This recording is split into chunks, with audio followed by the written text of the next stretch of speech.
Oi pessoal, tudo bem? Vamos lá para mais um vídeo, né, do canal. E eu primeiro quero agradecer todo mundo que tem me prestigiado aí, né? Tem muita gente que vem conversar comigo sobre os vídeos e tudo mais, sobre os assuntos. E eu acho que eu fico muito feliz, né, de poder tá me expressando aí e o pessoal tá podendo apoiar de alguma forma. Esses assuntos que eu estou abordando aqui nesse canal inicialmente, né, que não é só sobre política, nem é sobre as últimas eleições, aquelas que nós estamos vivendo aqui agora, não é bem só sobre isso, mas o momento atual, como é um momento muito importante para a história do Brasil, né, a história eu acho que é muito oportuno a gente estar abordando esses assuntos que envolvem as eleições, tá? Então por isso que eu estou também trabalhando bastante nessas questões que envolvem uh, que envolve de alguma forma o assunto político atual, tá? Na semana não, no vídeo passado, a gente estava conversando sobre a questão da desinformação, né? Desinformação, a contra-desinformação, contra-informação e assim por diante, né? Contra-inteligência. E eu conversei sobre um aspecto mais geral, sobre essa questão toda de desinformação, né? E hoje eu vou continuar um pouquinho o assunto, mas mais tratar focar em cima de um elemento muito importante dessa questão da desinformação, que é disparar os mecanismos de percepção de risco do ser humano, né? E, na verdade, trabalhar em cima do medo em si, tá? Quando essa dinâmica de desinformação é operada, né? Ela procura focar exatamente o que? Atingir o ser humano naquilo que vai causar algum desconforto em relação à sua própria existência, tá? E esses mecanismos já foram estudados por muita gente, tal. Eu vou falar de algumas pessoas aqui que trabalharam com isso, até voltados assim para aquele estudos lá do Global Engagement Center também, né, que estuda essa parte de contra-inteligência, desinformação, contra-informação e assim por diante, né? E eles até sugerem bastante uns livros que é The Science of Fear, do Dan Gardner, tá?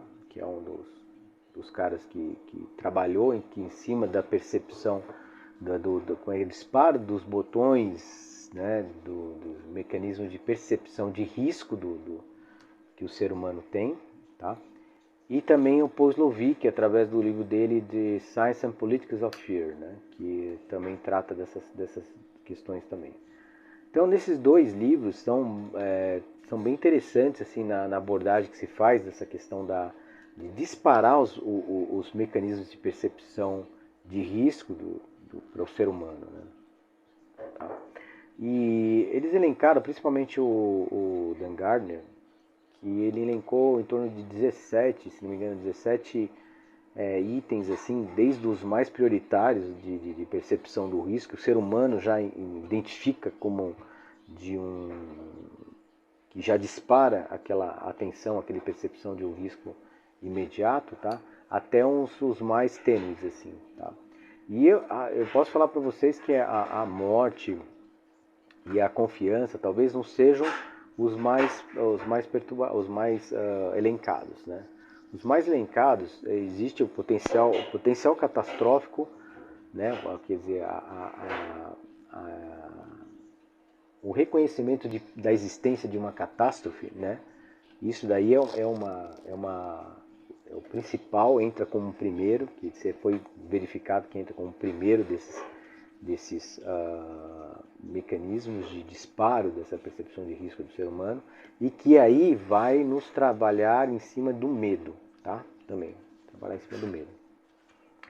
Aí entra outras questões também, por exemplo, o desconhecimento, a familiaridade com determinada coisa, tá? o desconhecimento ou não daquilo. Então são itens que estão lá no topo do reconhecimento, lá no topo desse elenco de possíveis mecanismos de disparo de percepção de risco do ser humano. Tá? Depois vão indo outros até chegar. Entre esses primeiros também existe um muito importante, que é a presença ou não, o envolvimento ou não de crianças, tá? De crianças na questão, e também de novas, sobre novas gerações, quer dizer, o que se espera de novas gerações também é um mecanismo de percepção desse, também está lá entre os primeiros, né, desse mecanismo de disparo de percepção de risco, entre eles lá. Então, quer dizer, o desconhecimento ou não, o que se espera de novas gerações também está entre os primeiros lá. Isso é muito interessante. Está um pouco antes, crianças entram um pouquinho antes dessa história só. Tá entre eles primeiros lá, potencial catastrófico, familiaridade, desconhecimento ou não de determinada coisa, de evento, fenômeno, assim por diante, e o envolvimento ou não de crianças. Então isso é muito interessante. Tá? Então, esses caras, né, o Dan Gardner, o Paul Slovic, assim por diante, eles trabalharam esses elencos aí, mas desde um estudo de muito tempo. Tá? Desde estudo de muito tempo. Um outro cara também que estudou isso aí também bastante, que daí já entra para outro lado, não entra tanto de uma forma um pouco mais geral, do disparo de mecanismos de percepção de um risco para o ser humano, risco da sua existência, assim por diante, mas ele trabalhou mais em cima da questão medo, né? Medo. Então, esse cara aí é o... como é o nome dele? Lembrar... George Gray.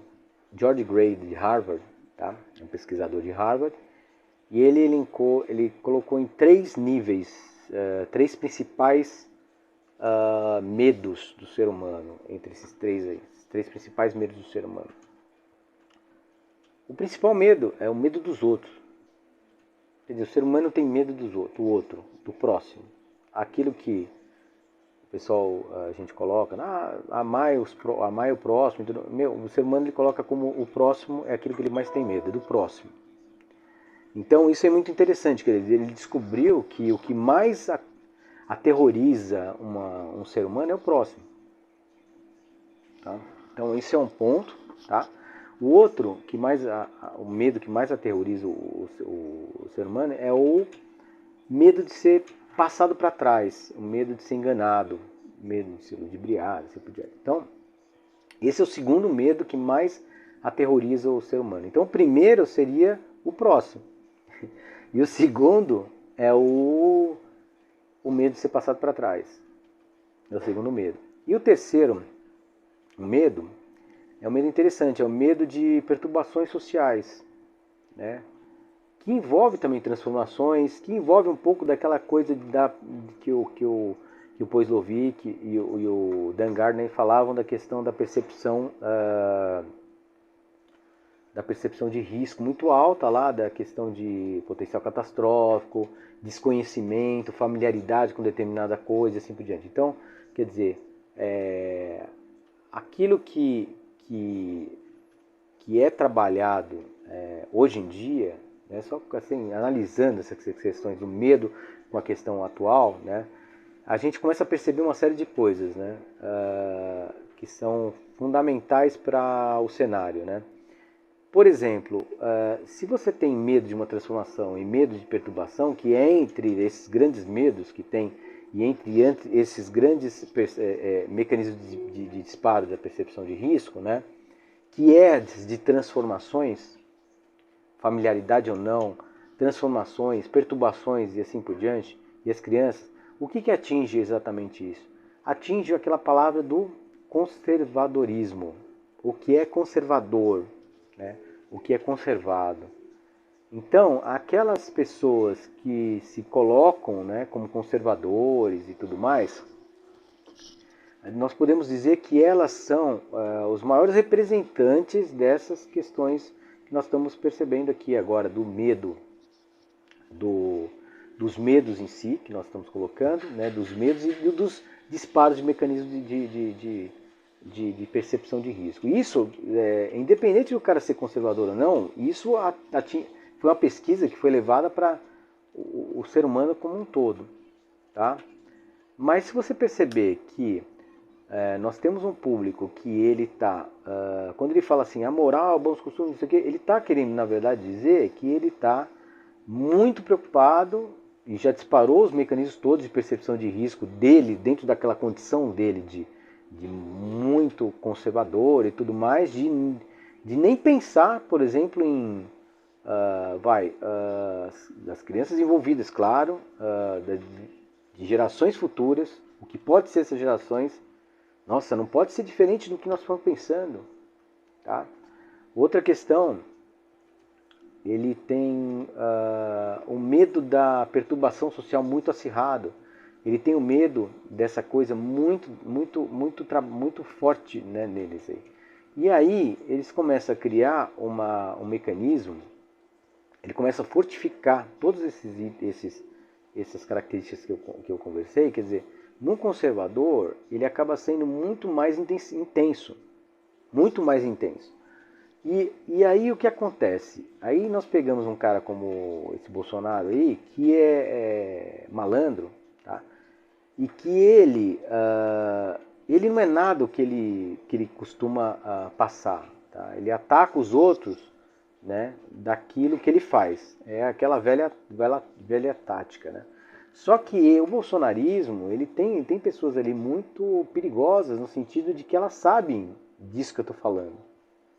Elas sabem desse mecanismo que eu estou falando. Então elas se utilizam desse mecanismo para tentar o quê? Arrumar e demonizar. Então aí vem a questão da desinformação, no sentido de demonização do adversário, para dizer, olha, o adversário lá, ele vai perturbar a sociedade inteira. Olha aquilo que ele estava falando. Ele vai te passar para trás.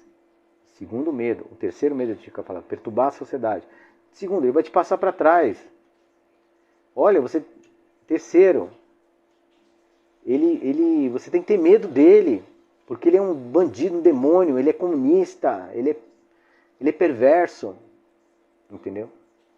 Então, eles sabem disso e eles utilizam todos os mecanismos, toda aquela que eu tinha falado lá da questão do ecossistema de desinformação e tudo mais, que é exatamente para ele poder atingir esses mecanismos de intensificar esses medos, esses três principais medos aí que assolam o ser humano, de modo geral, na sociedade, tá? E de tabela, claro, todos aqueles mecanismos, disparos de mecanismos de percepção de risco. Então ele deixa todo mundo alerta e aí intensifica demais a questão dos medos. Transforma tudo isso num cenário a favor dele, porque o pessoal... No medo, fica todo mundo acuado e todo mundo imagina que, olha, eu sou o salvador da pátria, eu sou enviado de Deus. Isso tem sido falado, pessoal, essa coisa de enviado de Deus, né? Esse absurdo tem sido falado nos templos evangélicos. Né? Os templos evangélicos têm sido falado isso. E essa condição do medo é tão forte, mas tão forte, que o evangélico hoje... Ele esqueceu da palavra de Cristo, ele esqueceu da palavra de Jesus. Ele não segue a palavra de Jesus. Não segue a palavra de Jesus. Eu quero que um evangélico depois mande um e-mail para mim, ou entre aí no comentário e diga que ele, votando no Bolsonaro, ele segue a palavra de Jesus. Porque ele não segue. Eu provo para ele que ele não segue. Então, é muito interessante isso, tá? Eles botaram a palavra de Jesus de lado, esqueceram da Bíblia, dane-se a Bíblia. Foi isso que eles fizeram. Eles fizeram exatamente isso agora. Votando no Bolsonaro, eles estão dando um dane-se para a Bíblia, não importa a palavra de Jesus, não importa nada disso. Eles estão apenas indo porque eles acham que tem que votar num cara e eles estão acuados. Eles estão sob domínio do medo. Domínio do medo. O nível de desinformação bolsonarista foi tão forte, a infodemia foi tão grande por parte desses pastores criminosos, são pastores criminosos, porque de pastor não tem nada, porque é um cara desse que não está seguindo a palavra de Deus, não está seguindo Jesus, não está seguindo nada disso, não lê a Bíblia, não se importa com nada disso, ele não pode ser considerado um pastor. Não pode. É um picareta. Picareta a serviço da desinformação bolsonarista e para cultuar o medo. Quer dizer, ele está aumentando o nível assustadoramente de medo, desses medos que eu acabei de falar, desses mecanismos de percepção aí, para que o bolsonarismo consiga se estabelecer de vez no Brasil. Tá? Então eles estão usando essas pessoas através do medo. Tá?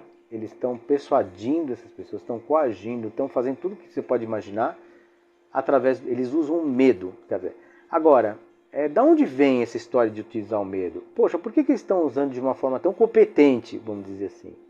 Eles estão usando de uma forma tão competente porque tem gente no governo. Outro dia o Bolsonaro acabou de falar, acho que foi na última entrevista que ele deu, tá? Falou pra todo mundo, não vem me falar que é fake news e o caramba, porque não é, cara. Vai lá, levanta lá, que é editado. Então, esse pessoal viaja. É o seguinte, ele falou para todo mundo ouvir que no Gabinete de Segurança Institucional, o GSI, tinham em torno de 700 funcionários, cara. 700 funcionários, que a maioria eram militares. Se não me engano, eu não sei se ele, agora eu não tenho certeza para vocês, se ele falou que todos eram militares ou se a maioria era militar, mas que a maioria era militar. Então, vocês imaginam, Gabinete de Segurança Institucional, comandado pelo general Heleno, que não é nenhum bobinho, é um general. Então, essa tática do medo, essa tática coar tudo, é disseminada por esses caras. O militar usa muito isso. Isso é uma tática de guerra, né? Então, a gente tem que ficar muito atento, porque eles estão usando os evangélicos muito, já descaracterizaram os evangélicos. O cara que está realmente votando no Bolsonaro e fala, eu sou evangélico, estou votando. Meu, você não está seguindo a palavra de Cristo, de Deus, não está seguindo nada. Você está indo porque você está sendo acuado, você está sendo vítima do erro. Esse é o ponto. Tá? E eu provo isso. Se alguém estiver contestando, eu provo isso. Tá? Está refém do medo. Está sendo trabalhado em cima disso. Tá? Onde se disparou todos aqueles mecanismos de percepção de risco e mais aqueles 3 medos que eu falei. Agora, em cima desses 3 medos que eu falei, como eles estão num nível de medo muito intenso, então eles têm medo de todo mundo, têm medo dos outros, eles atacam. Então eles começam a atacar, eles têm medo de você. Ah, você é um demônio. Você é representante do mal. Ele é o capitão, é o salvador da pátria. Ele vai salvar o país do comunismo demoníaco. Porque ele é o anjo enviado do Senhor, que o número 22 na Bíblia está lá como o anjo. Não está como anjo nenhum. Se a pessoa perceber bem, a interpretação que pode ter na Bíblia, inclusive, é de destruição e de desorganização e de caos, o número 22. Tá? Então, eles estão sob esse mecanismo do erro intermênio. Seria muito bom, eu não estou falando que é todo mundo, tá? Mas aquele cara que é evangélico e está seguindo, votando Bolsonaro, simplesmente porque ele diz que é evangélico e está seguindo as ordens divinas, ele não está seguindo ordem divina nenhuma. Ele está seguindo ele está sendo persuadido, ele está sendo coagido e tudo mais pela questão do medo. Ele está sob os mecanismos do medo intenso, né? Do medo muito intenso. E isso gostaria, assim, que mudasse bastante, tá? Então a gente está tendo assim uma quantidade enorme de desinformação que está levando esses níveis de medo numa intensidade muito alta. Esse povo está descontrolado com muitas coisas. Você vê aí Damares falando umas coisas absurdas para exatamente disparar essa questão do medo cada vez mais. Essa intensidade de medo ficar cada vez maior. O Bolsonaro faz a mesma coisa. E o Bolsonaro, inclusive, em live, ele já disse que mentir na política é necessário. Pessoal, assistem as lives dele. Vocês têm que assistir as lives dele. Porque ali ele mostra exatamente quem ele é. Ele mostra quem ele é. Então ele já fala ali na cara dura, ele fala mentira é necessário na política. Tá? Por favor, então, a gente poderia refletir sobre essas questões todas, né? E procurar se ver, tentar sair fora disso. Mas assim, se você pensar que, vamos fazer um contraponto, para depois não falarem que eu também não estou fazendo um contraponto sobre isso. Esse mecanismo de desinformação, de medo, é utilizado por todo mundo. Tá? É utilizado por todo mundo. Mas o nível de utilização no bolsonarismo atual é indecente até. É indecente e inescrupuloso. É uma coisa assim escancarada, absurda, né? E que vem desenvolvendo esse sentimento de ódio na sociedade. Ele é responsável por isso. Tá? Ele é responsável por isso. Um dia tinha uma discussão na internet, porque agora estão falando que o nível de ódio na sociedade agora vai botar na conta do Bolsonaro. Mas é claro que é da conta dele. É óbvio que é da conta dele. Foi ele o responsável por isso. Quem é que foi responsável por isso? Foi ele que foi responsável por isso. Tá? Então é assim, é aqui que a gente tem que se preocupar bastante com a questão desses mecanismos, tá? E a gente procurar evitar ao máximo de sair disso, tá?